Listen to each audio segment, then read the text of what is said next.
It's kind of a sad time, Steve Versnick, when you come to the last football game of the year, I think. Not counting spring leagues, obviously, but Super Bowl Sunday, Chiefs, Eagles, and then that's it. That's a wrap. 250 games later. It is, and it is a sad time, although the best part is pitchers and catchers report in like 2 days, so after the Super Bowl. That's true. But then you got to wait 8 weeks until they start playing it. Spring training needs to be shorter. Also true. Spring training is way too long. I mean, when you think about, the NFL has gone from a preseason that, had encompassed like 4 games and then about 10 days or 2 weeks on top of that. Of course, they used to play 6 preseason games, but now they're down to 2, probably going to get rid of it altogether. But then you have baseball. They're down to 3 preseason. They have 3 preseason. Well, 3 now, yeah, but 3. I think they're going to get rid of them altogether and go to 18 games. But regardless, to have like a month of spring training, seems like a lot. So spring training is long because back in the day, first of all, when you went to training camp, spring training, whatever the sport, it was to get in shape. Because guys weren't in shape, yeah. Nobody came in shape. But secondly, it's to lengthen the pitcher's arms out. Nobody pitches complete games anymore. So now you've got 6 weeks of spring training games, but the pitchers don't even start pitching until the 3rd week of it. What are we doing? We got to save our arms to save our arms. Right. So if we're going to save the arms, shorten spring training. It doesn't need to be that long, really. You're going 10 pitches today. He'll go 12 the next day. Yeah, no, it's way too long, and it's not like they're making a ton of money off of it or anything. Yeah. Unless it's just the guys want to get away from their wives and girlfriends and go play golf every day after practice. It's not a bad idea. Which happens, yes. Yeah. I mean, there is a whole sort of culture to spring training. Yeah, I mean, the first couple weeks of spring training, the starters play 3 innings, and then boom, they're on the golf course. Right. By the 5th inning. Because they're out of the game and out of the stadium. It's a short day, too. They start really early, as I recall, the days that I covered spring training. I think it's still the case. Clubhouse is open around 9 a.m. or something like that. Yeah, usually early, yep. And then, you're usually, if you cover the team, you'll do your interviews, prior to the game, and then you'll go, up to the stadium and the press area while you're watching the game. And the game's not the thing, really, so you kind of keep an eye on it while you're writing your story. But it can be a very long day. And then, whenever you get done, 5, 6, 7 o'clock, you're going to do it all over again. The next morning, it just keeps going. And all the stories tend to sound the same because there's nothing going to happen for over a month. So it's like player X really hopes that, he can stay healthy for the full season this year. And he's been working on some certain things in the off season. At this point, we're just hoping they stay healthy through spring training. I mean, I know, but feels like he's turning the corner, if everything goes right, blah, blah, blah. They're all kind of, cookie cutter stories in a way. I'm not, everybody has a story, obviously. And there's a lot of guys coming off injury, right? A lot of guys coming off good seasons, some guys coming off bad seasons. But you're basically not really moving the needle very much until you start playing games that matter. And that won't happen for a while. So, but nonetheless, hey, the smell of freshly cut grass and the sound of the whack of the ball. Smell of pine tar in the morning. Pine tar in the morning, yeah. It's romanticized, but not actually that romantic. But anyway, football's almost over. And in some cases, it's begun again, right? It's begun anew because you've had all these staff changes and things. And we had a chance to go out to One Buck Place and talk with Josh Grizzard, the Bucs' new offensive coordinator. And, of course, he got here last year as their passing game coordinator, spent about 6 or 7 years down in Miami with the Dolphins in 3 different coaching staffs. Josh is an interesting guy. I mean, you have to remember too, I guess as I get older, the coaches seem younger to me, but he's only 34 years old, which is really not very old at all. And there are players on the team that are possibly older than him. Yes, that's true. And I mean, he's about Mike Evans is not quite 34. Mike is going to be 32, I think, yeah, 31, 32. So yeah, he's only a couple years older than his They players. would have been in college at the same time. Correct. That's correct. And he looks at, I mean, he's a young, youthful looking guy, but his path his path to the NFL is very interesting because he was a complete grinder. First of all, Ivy League guy, right? Went to Yale. I'm always impressed by anybody that can go to the Ivy League because you got to have some pretty good grades. So he went to Yale. He played football. He was a quarterback slash defensive back, safety, I believe, and he played defense in college. But at a very early age, he comes out of Yale and with a degree in political science, but he wants to coach football. And of course, my first instinct is what a waste of a Yale education to go coach football. But that aside, he goes to you're not going to go to grad school at Yale because then you'd never have a time to coach football. He goes to a lesser school like Duke for 4 years. Most grad schools, you're going in there for like maybe 2, maybe 3 at the most. He's there 4 years as a grad assistant, and picking up a lot of good knowledge and things like that. But let's get on with your coaching career here. And then he goes for the grunt of grunt jobs. Like the way people get into the NFL is usually a very humbling thing if you get into it at all. There's only so many jobs and everybody wants them. But you have to humble yourself to where you don't care if you make any money and you decide to work 20, 21, 22 hours a day. And that's kind of what he did. He goes down to Miami and really Clyde Christensen, who was the Bucs quarterback's coach, former offensive coordinator here, of course, was with Tom Brady and those guys when they won the Super Bowl. And he's now at Appalachian State, I believe. He was actually the Miami Dolphins offensive coordinator at the time under Gase when he was the head coach down there. And he brought in a bunch of smart guys, and one of them being Grizzard. And he was very impressed by him. But before he hired him, he told him, he goes, I'm going to tell you right now, I'm going to offer you this job, but you need to say no because it's not a good job. It's just this low man on the totem pole. You're going to work 1 million hours. The pay is non-existent or not very good, and I'm just going to tell you you can sleep on it, but we're going to work you like dogs, and it's like a quality control job on offense. But they ran him through the gauntlet, and he told him, this job's just going to crush you, and yet Josh slept on it, came back the next day, and he said, yeah, I'll take it. Now, and it was everything that Clyde said it was in terms of, not much to really enjoy because you're doing all kinds of things. You're writing scripts, you're doing the film, you're running the scout squad, you're doing all this other, kind of grunt work and not making much money. But he couldn't talk him out of it. And,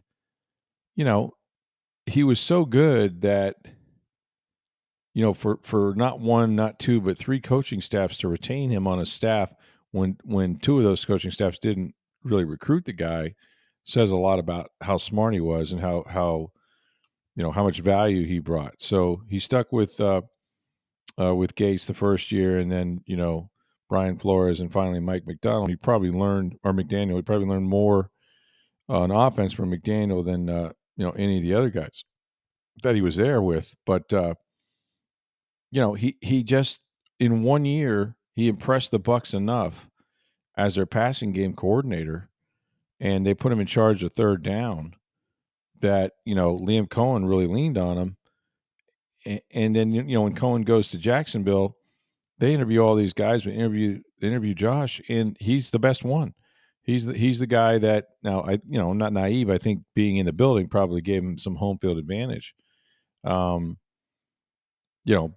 to get that job and having never called plays before, right?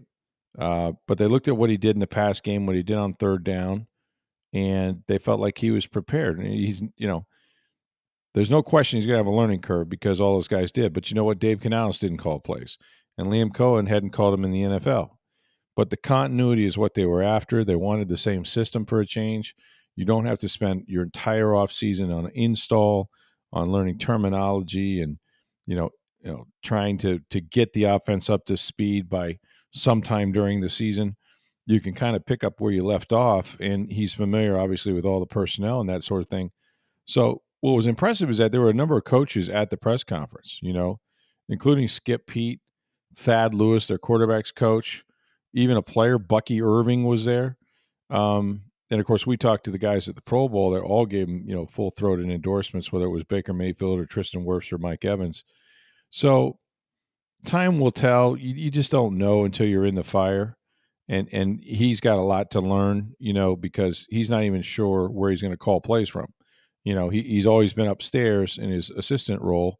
So he's got to get comfortable being downstairs. He says he'll try to do that, stimulate that during practices and OTAs and, training camp and things like that to get sort of, play what they call it periods where, you're not working off a script and the defense is you're sort of reacting to what they show you. It's more like a game situation. And if he can process stuff and see enough stuff from down on the sideline, I think that's where he'll probably be. But he hasn't ruled out doing it from the press box. It really doesn't matter. Guys do it a lot of different ways. I think more often than not nowadays you see them on the sideline just because they can have that, immediate interaction with the quarterback and whatnot. But for a guy from Lizard Lick, North Carolina, is that not the homiest of hometowns? Lizard Lick. It's 25 miles, I guess, east of Raleigh, North Carolina. And so he goes, there's like one stoplight, a Bojangles, and pretty much that's it. But he's a cool guy. I think people are going to like him when they're going to see him on a podium every Thursday or so during the regular season. Of course, we'll see him a lot during the preseason too. And I think you cannot dispute what Todd Bowles has done. Jason Light interviewing, when you're 2 for 2, when you hire 2 offensive coordinators and they both become head coaches after just 1 year here, it would be hard to do that 3 times in a row, but it would mean that you're absolutely picking the right guy. I think the hope is that, Josh, just being as young as he is, to the game, that maybe he'll stick around for a while and not get plucked. But if you do well, they're going to find you. But I like the guy. He's got a nice demeanor about himself, very confident, but not overbearingly so. And I think, like you mentioned, a lot of guys like Mike Evans are almost his age, but he seems to relate well to players, and that comes through when you talk to them about him. So I was having a conversation with a couple people at the Lightning game tonight. They were like, I don't know about the offensive coordinator hire. Yeah. And I said, look, time's going to tell. It's another offensive coordinator, the third straight one that's never called plays in the NFL before. Yeah. Dave Canales hadn't called him since high school many years ago. Liam Cohen at least had at college. Yeah. But Grizzard, as a passing game coordinator, was involved in the game plan, but hadn't called plays. But I said, Todd Bowles has hired 2 straight offensive coordinators that have gone on to be head coaches the next year, including 2 years ago when you were practically begging people to take the job, and he found someone that was good enough for that. Yeah, Canales, yeah. And then last year, and now this year, you had guys banging down the door to coach Mike Evans, Baker Mayfield, Bucky Irving, maybe Chris Godwin, that offensive line. Like, I mean, who knows how many people reached out to Todd Bowles or Jason Light going, hey, I want that job. Yeah. Now, Todd thinks Josh is the best one for this job. At some point, you got to trust him a little bit. I mean, it's true. Time will tell. Yeah. But he nailed the last 2. Yeah. Like, we talk about Jason Light and the draft picks and how he values draft picks, and because he's been really good at it lately. You go into this draft trusting he's going to make good picks. Well, Todd Bowles is 2 for 2 in offensive coordinator hires. Like, yeah. Now, time will tell, and a year from now or halfway through the season, we might be going, oh, my God, this was a mistake, or maybe taking the offense to a whole new level. We'll figure that out over time. But at some point, you got to give him the benefit of the doubt a little bit. Yeah, I think so. And I think he has an advantage, over a guy like Canales who knew no one and had never called plays as well. And maybe even to some degree over Cohen. Grizzard was here last year. He was here a whole year. He knows all the guys on the football team. He actually, game planned for third downs. He was in every meeting with the quarterbacks, in the offense. It's not like he wasn't part of the process. He was part of the game planning. It's different when it's just yours and you have to make the call, and there is a nuance to play calling. But Baker Mayfield's going to help him out with that too. I mean, Baker has run this system, and the system has a lot of answers to it, a lot of ways to get into the right play, against the right front. And they feel like they can take it from where they ended last year for the first time and move forward. I can't tell you, I was talking to Skip Pete, like, I can't tell you how much time and effort, right, and sweat equity is spent if you're putting in a new system in the offseason. I mean, in addition to young players coming in learning just the pro football game, right, which is a big enough adjustment, but every year then to have to teach the veterans too, and everybody start over with verbiage and this is what we call this, and this is the split for this, and and the install just to get them on a playbook to where you can go out there and actually manage a game. Not that you're going to execute very well, but just to know where to line up and what the technique is and what you're trying to do on this play and what to do if they roll the coverage this way, like all those things that you spend so much time in the off season doing, that just gets you to opening day, and then you've got to react to what teams are doing against you. So to have that removed and to say, hey, we were a pretty good offense when the season ended. We were scoring 29 and a half points a game. We were rolling up 450 yards. We had the third best rushing attack, all those things. And the players on top of that, Jalen McMillan's not a rookie. Bucky Irving's not a rookie. You know how much he can handle. You know how to move Mike Evans around and get him open. There's just so much. The center now, Graham Barton is a full year veteran in terms of recognizing things. It's light years ahead. I mean, talking to these coaches is like, oh man, thank God we don't have to sit here on the first day and say, this is what we call, the 22 whatever, blast. Like it it just changes the whole off season, the whole tempo of the off season, the whole, you know, mind drag that you would have to have in trying to get into a new playbook. And that's why when you think about it, that's why continuity wins in the NFL. And it's very hard to get on offense sometimes when you have a defensive head coach. We talked about this. If you're successful, you're hiring a new offensive coordinator every year. But look at the teams that are winning, right? Um, in the Super Bowl this weekend, I mean, Andy Reid now has been with Patrick Mahomes, and Andy, while he's not always been the play caller, it's still his offense. And Mahomes has been in it, Kelsey's been in it. They've had that continuity where they can build on it. So no matter what players they plug in there, it becomes sort of plug and play. And they adapted to the strength of their players and the strength of their team. When they didn't have the outside receivers, they ran the football, or they threw it to Kelsey more, or they played great defense and field position. They just knew how to win games, but you weren't changing the system every year. You look at the Eagles and Nick Sirianni and what he's done with Jalen Hurts, and they're a different offense than they were when they were in the Super Bowl a few years ago. And now it's Saquon Barkley's team, and so you're riding him, but you still have a great offensive line, and you have a very good defense, top defense in the league, and you bring in a new coordinator on defense, and you're number one, and like, not a surprise that just a couple years after they played in the Super Bowl, they're playing again, because again, continuity. So, you haven't had it at the offensive coordinator position, but for once, schematically, you have the same scheme on offense, and of course, you've had continuity on defense. They just need players. With the Bucs, it's not. They have plenty of players on offense. They just kind of need to know what to do. On defense, they need to make some ads. They need to make some ads and fortify sort of what's going on there.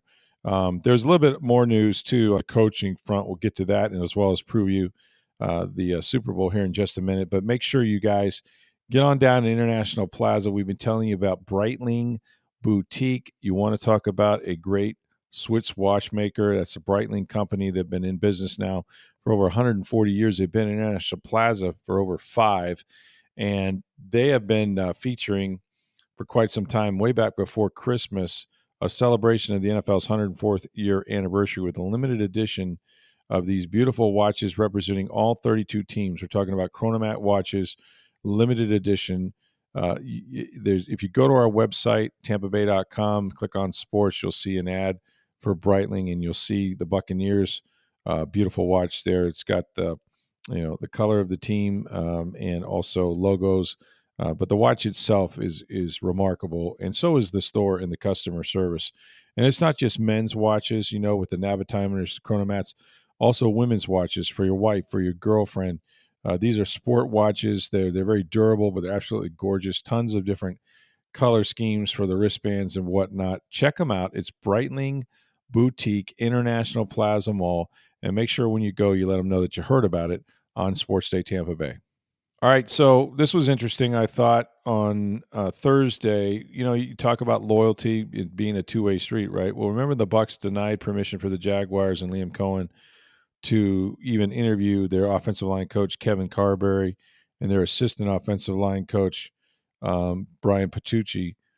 Well, on I guess this sometime this week, but I found out about it on Thursday. The Bucs have decided to reward those guys for staying. Carberry is now promoted to the run game coordinator / offensive line coach, while Pacucci is now the offensive line coach. So there you go, little promotion.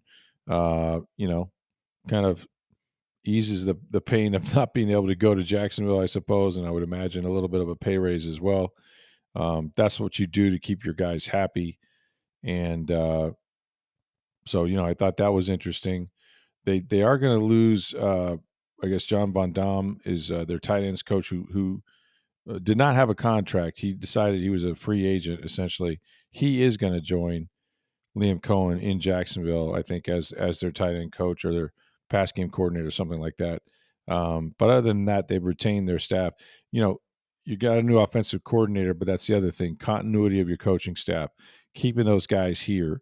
That's going to be huge. And like I said, talking to Skip Pete and Thad Lewis and those guys, they're excited about having their same group back, trying to push this offense. Already a top 5 offense, I think. If you can push them to being one of the best in the league, then you really got something. And I think what's good about this team, and Carberry said it, and others have said it, is that, and in talking to Skip Pete, it's a run first team, and that travels in the NFL. It works this time of year. You see what the Philadelphia Eagles have done with Saquon Barkley, and the Bucs don't have a Saquon Barkley, but they got 3 really good running backs. They're going to continue to run those 3 guys. Bucky Irving, Rashad White, and Sean Tucker. But I mean, Barkley is on a different planet. When you talk about this Super Bowl, Steve, I thought about this. As great as the Kansas City Chiefs are, and they're going for history, this is not just NFL history. Like, they're going to put themselves in a class with like the Chicago Bulls, a chance to three-peat, which has never happened in the NFL before. So now you're transcending, all sport, right? You're going around Tiger Woods area. But that aside, the ability to run the football the way the Eagles have, I think I saw a stat.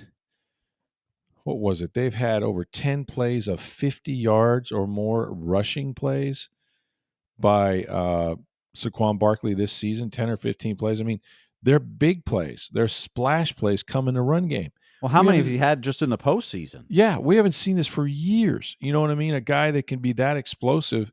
And when you can do that running the football. Sports Center had a stat last night, I think it was, I was watching.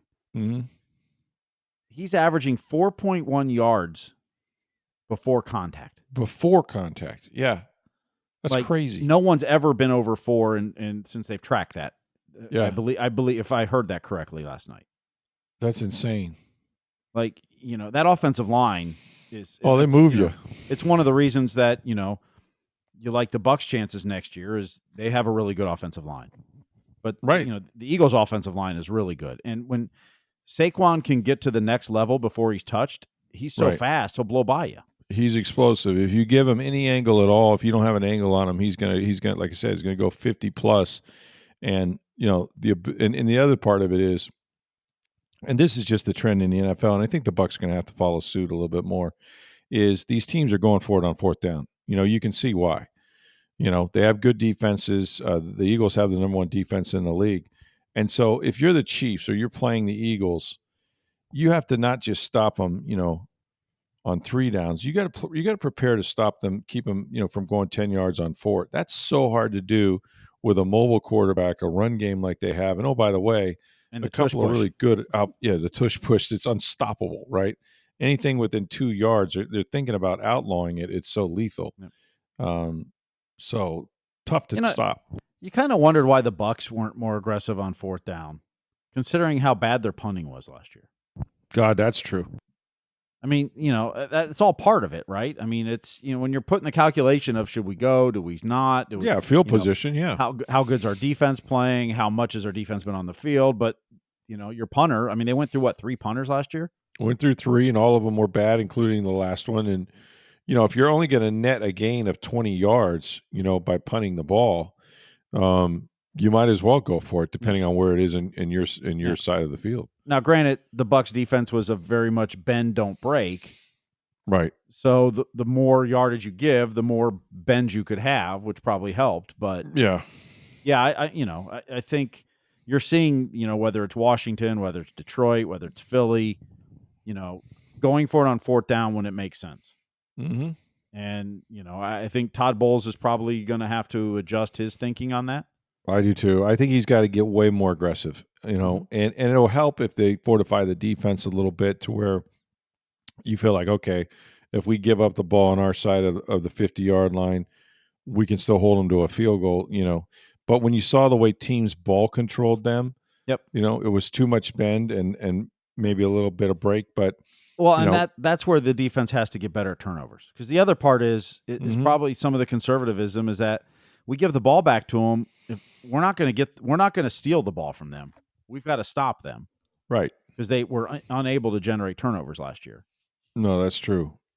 That's true. They got to get way better. They got to get way better and pressure the quarterback, find somebody to come off the edge, tighten up the coverage a little bit. It'd help if you're not letting the quarterback sit back there and hold the ball for 4 or 5 seconds, where he can survey the field and then, be able to cover inside. We talked about the hole on their defense in the inside linebacker position, and hopefully getting Servassier Dennis back will help.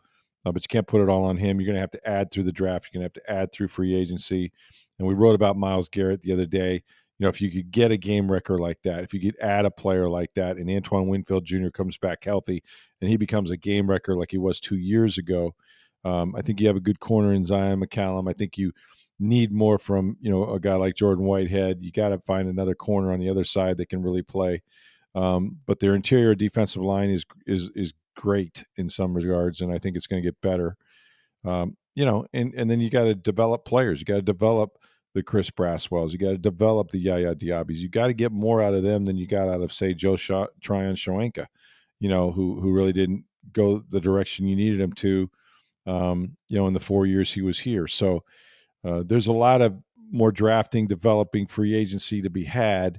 But yeah, certainly, keeping the football, I think is just kind of, you see every team that's been in the playoffs that had success has done that, whether it was Washington, Philadelphia, Kansas City. I mean, they lost to Kansas City, where I still think, they should have gone for 2 and not risked it to a coin toss, and Mahomes gets the ball, goes down, scores, game over. I think Todd's going to have to become more aggressive, especially if his defense isn't dominant and can't get the ball back, can't get turnovers. It's just the way you're going to have to play. But this Kansas City team, both them and Kansas City and Philadelphia are both going to make it 4 down territory. Here's what I think about the Super Bowl is that it's really hard for me to go against Patrick Mahomes, Andy Reid, the extra time that they've had to prepare in a game like this. The only one that they've lost is the one that the Bucs beat them. And I'm here to tell you, if you go look and see what was in front of Patrick Mahomes that day, they just were out of offensive linemen, and they've done a lot to make their offensive line so much better since then that it's not even funny. Not a lot of spectacular playmakers on the outside. Xavier Worthy to some extent. Picking up DeAndre Hopkins was huge, for them. But Mahomes is just going to make plays and manage the game. He finds ways to win, and if he has the ball last, you're going to lose, and that's kind of been their formula all season long. They haven't blown teams out, by any stretch, but they make the plays when they're there to be made. And he does a lot more with his feet in the postseason than he did in the regular season. He'll run the ball now. Yep. When he has to. When it's third down, or certainly fourth down, if they go for it, he's going to do some stuff. But here's what I think: the Eagles should win this game, Steve. The Eagles should really win this game because you've got the formula to beat this team, right? You've got a hell of a defense that can get the ball back, that can create turnovers, that stops the run, that should be able to put pressure on Mahomes, even though their offensive line is better. But then you've got an offense that's explosive in controlling the ball and running the football and being physical, right? In wearing the other team down and keeping Mahomes on the sideline, that can still generate big plays. If they do nothing but hand the ball to Barkley, and of course, Kansas City and Steve Spagnuolo will have a great plan against Barkley, and they're going to make Jalen Hurts. They're going to make him try to beat them. I think he can. I think he can make enough quick throws, out to the perimeter, slants inside, get the ball out of his hand, RPOs every series where he'll keep the ball a few times and just kind of move the chains on him. I think the Eagles, if they stick to what they do, which is run the football, I think they can beat this team. And it's hard to win 3 in a row. That's why no one's done it, right? It's just as hard for me to go against the Chiefs because they, we may be watching the greatest quarterback of all time here. If he wins this one, it's going to be his 4th, and he's not 30 years old yet. So, look out Tom Brady. But to win 3 in a row, he's already exceeded Brady, Montana, Bradshaw. He's done something that no one's ever done before. But I think a part of me, as much as I'm not a big Eagles, proponent. It's not like I like going up there to cover games because of their fans are kind of rude. But I still think that they have the formula to beat the Chiefs. When I look at this game, they should win by 2 or 3 scores. Did you? I'm glad you think that way because I thought it was just me. Like I'm looking at it and I'm going, what? Why aren't the Eagles a better team? Right, they should win by 2 or 3 scores. But if it's a 1-score game, 10 minutes to go in the 4th, I'm not betting against Mahomes and the Chiefs. Well, and what happened 2 years ago? The Eagles had that game.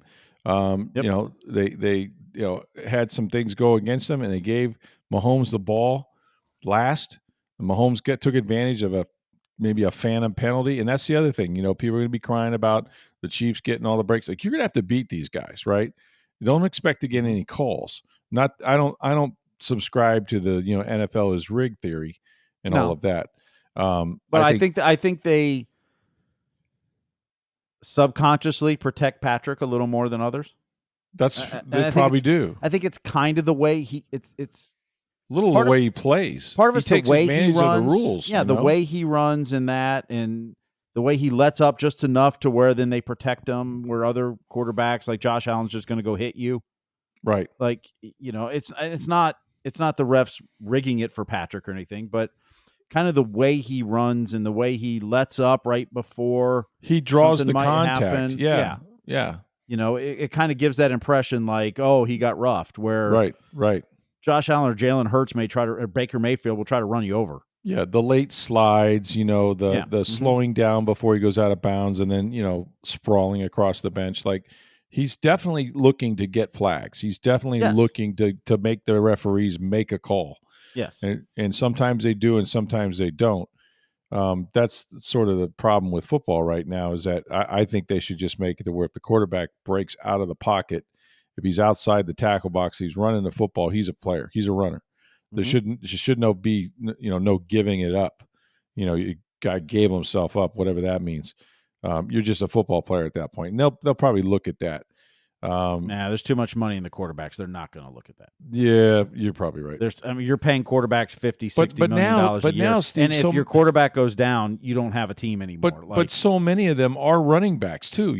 So many of them are just as effective running the football as anybody on the field. Look, the NFL would like more scoring. So why are you going to take away potential penalties, give the offense 15 more yards and a first down? Like that, they want more scoring in the league. Like defenses figure out how to stop offenses too quick for them. Put flags on them. Don't hit them. You can't hit the quarterback. That practically is anymore. I mean, yeah, I know. It would not. for the Eagles to win, it feels like that's just kind of what they do in these games, and it's remarkable. I'm telling you, we're seeing something that we've never seen, and I don't think we're going to see for a very long time. To see a team go and possibly win it 3 years in a row, just to see a team in it 3 years in a row is fairly rare. And so, this is a special group. It's a special quarterback. But Philadelphia, they had a chance a couple years ago. They didn't finish the deal. I think they're a better team now because I think Saquon Barkley, to me, he was the most valuable player in the NFL. He didn't win the award. How about that, by the way? Josh Allen wins the MVP at NFL Honors. I really thought it was going to be Lamar Jackson again. You could have gone either way on that. No, they both deserve it. They both had phenomenal seasons. Yeah, but it's Josh's first, and that was kind of cool to see. But yeah, so excited about the game. I mean, they probably did that. I mean, it's a lot like Kucherov last year. I thought deserved the MVP in hockey, but McKinnon had never won one. It was kind of his turn. So yeah, I think when it became Allen and Lamar, and they're really close, and both had phenomenal seasons and phenomenal players, and it's like, well, Josh hasn't won before, so it's his turn. Yeah, and it's decided before the postseason, right? Yes. So it didn't matter what happened in the playoffs, and correct. Both teams ended up losing anyway. Right. After one round. So Buffalo was the higher seed in the AFC, so you could, you could. I mean, like I said, if you would have picked Lamar, I have no beef, no complaint. Like, if you'd have picked Joe Burrow, I'd have had no complaint. I was gonna say, to be honest, he probably had the best season, but his team didn't make the plaffs, so kind of hard to be an MVP if you don't make the playoffs. He won the comeback player of the year. He was funny. He was like, not exactly the award you want to be eligible for. He's only been in the league like 5-6 years. And he's won it twice. He's like, that's not the award I want to be. I don't want to be up here even eligible for this right now. I don't want to be coming back from something. Just stay healthy for a year. God, if they could just get Joe Burrow some help, man. That guy, we talked about this. I saw him at the Pro Bowl, and there's an aura about him that doesn't exist with some other players. I'm just telling you. Mm-hmm. He just has it. Whatever it is, Joe has that quiet killer confidence, and man. And not to get on the Bengals because I, ran their network for years and whatever else, but Joe is putting pressure on the owner, Mike Brown, and the front office. I hope so. If you've seen the interviews, he's been doing it at the Super Bowl and the Pro Bowl. Like, yes, we can sign Burrow, we can sign Higgins and Chase and Trey Hendrickson, and like we can get that done. We'll get it done. Like, we need to get that done. Like, he's calling out management basically. He's saying these guys need to get paid what they're worth, but they're going to work with it, and we're going to get it done. He should. We have to get it done. Yeah, and they can get it, and they can get it done. I mean, the salary cap is the salary cap. Mm-hmm. You can manipulate that thing with voidable years. We saw them do it here in Tampa Bay with Mike Greenberg for years. Right. But with Cincinnati, it's not the salary. It's how cheap the owners are, and they don't want to pay top dollar. But how does Trey Hendrickson get out of Cincinnati? Well, and Joe Burrow's pushing to the point where front office is going to look really bad if they do. Yeah. And you love to see it. That's kind of that aura that he has. Like, well, he's got enough cachet to pull that off. Yeah, and it's good that he's calling them out because he needs those guys to have any chance to win at all. Or he's going to be at best Dan Marino. Yep.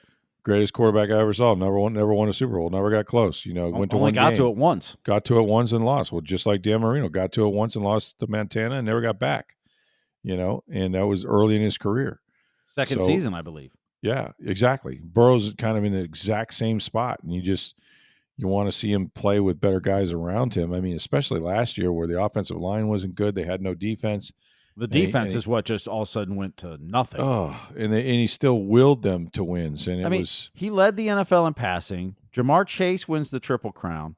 Trey Hendrickson led the league in sacks, and yet you still can't make the playoffs. Right.